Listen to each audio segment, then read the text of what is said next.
back on the Trent, headed from West Stockwith, which is the start of the Chesterfield Canal, downstream to Kidby, which is the start of the Staniforth and Kidby Canal. And the thing you can say about the River Trent is it ain't all fucking boring. Boring, boring, boring, boring, boring, boring, boring, boring, boring. The only thing that brightens it up slightly is there's a boat behind us who's never really done much tidal stuff, so we're waiting just to make sure she doesn't sink, which is why we're not going very fast. But full marks to her. Brought herself up from London pretty much single-handed, headed towards Sheffield eventually. But it ain't all fucking boring on the Trent. God, it's boring. I mean, there are bits of water that you sometimes think, well, they're a bit boring, a bit like the Aaron Calder, and yeah, that's boring, especially now Kellingley's gone. When we first started doing the Aaron Calder, there'd be all the Tom Puddings outside Kellingley Colliery ready to go up to the power station, and then that went, and then Kellingley went, and now it's all a bit boring. But compared to the Trent, it's really exciting. The Trent is just boring. And we got a nice little westerly side wind, but that doesn't make it any more interesting. It's still boring. Slow it down a little bit so she can catch up, because I didn't want to make her think we was trying to escape, because we're both going to be going into Kidby at the same time. So Charlotte here has suggested that I slow down, put it in half boring. That's it.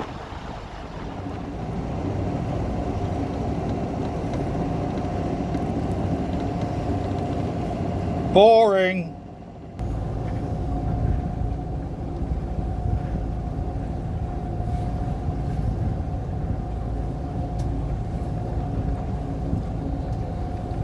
Boring. Actually, to be fair, it is a little bit more interesting when you start getting a few waves coming at you like this. I've left Madame Windlass up there doing steering. Last time we came up here, we were up and down like a fiddler's elbow. That's not what I was going to say.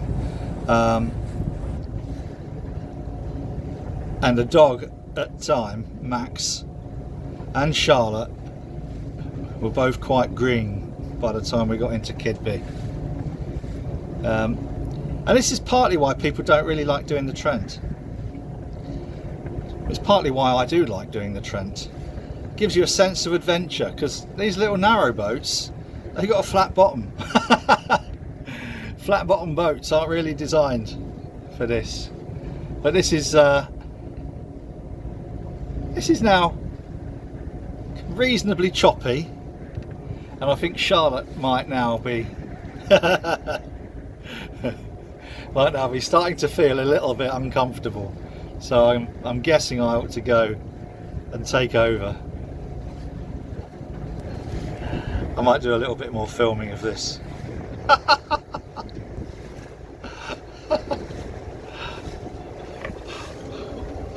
Or perhaps not. As we're getting a fair amount of spray now.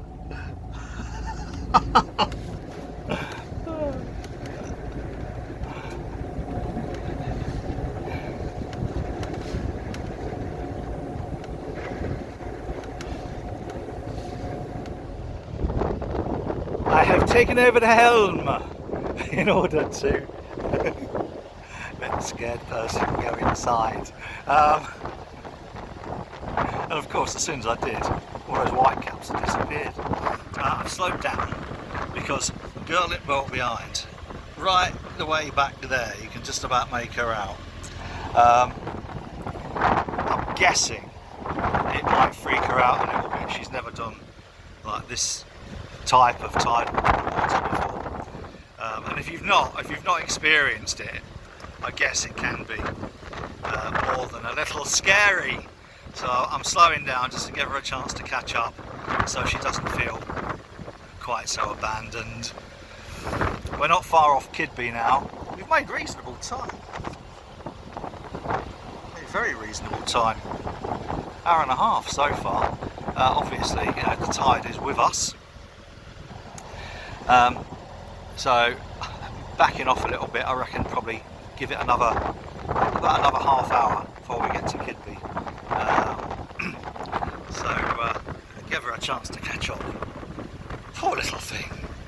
First experience of the Trent, and she's going to have those massive white caps. But another one to tick off the experience list of boating.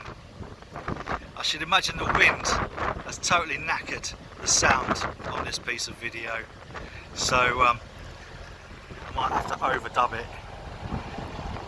You're a brave little bugger. You're a brave little thing, aren't you? He said to Marley. Right, Pops. Poor thing. He wants to be out running along the towpath, not sat on back of the boat.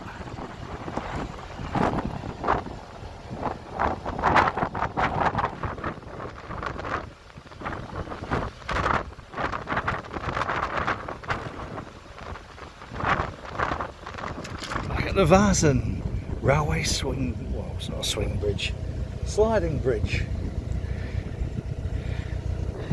And the wind's determined to screw my day up.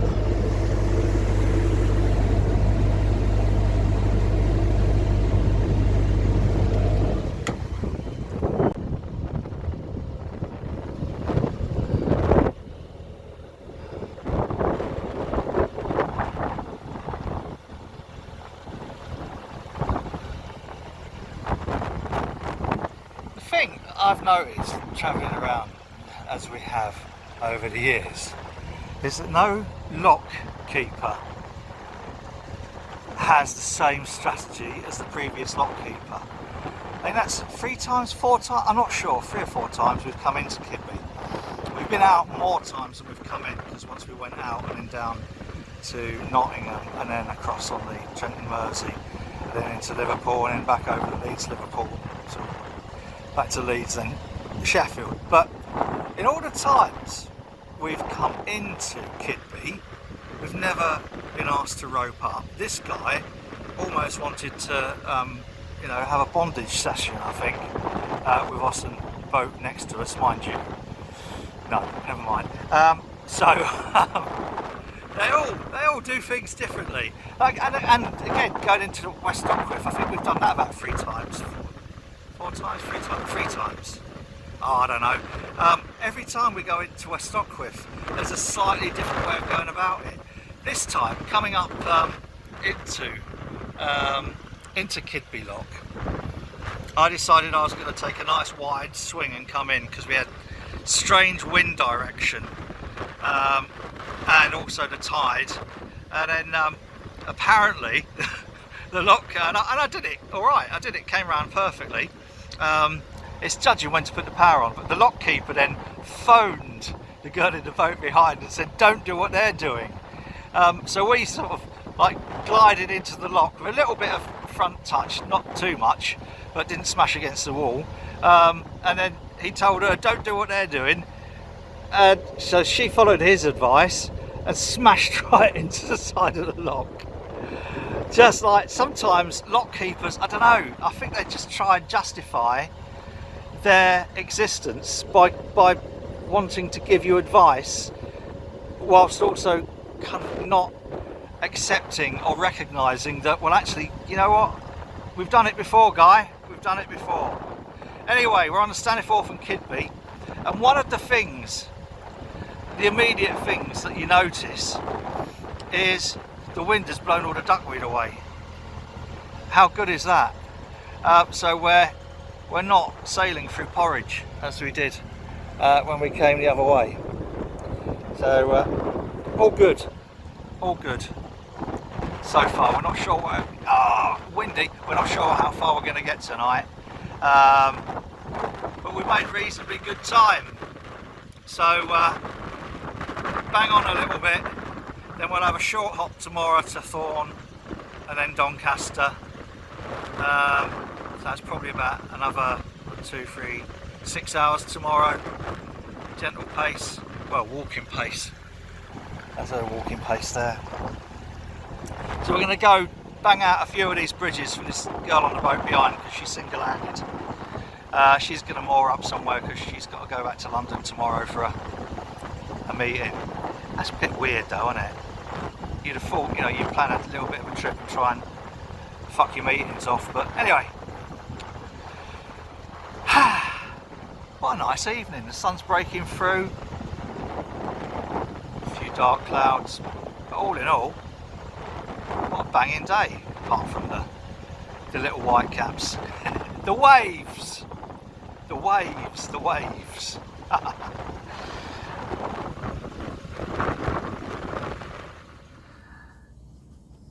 Now, I carried these 24 cans back to the boat. They got shaken up a fair bit, so I really should have waited to let it settle. But you know what? That ain't right bad. And it's about to be ever so slightly drunk.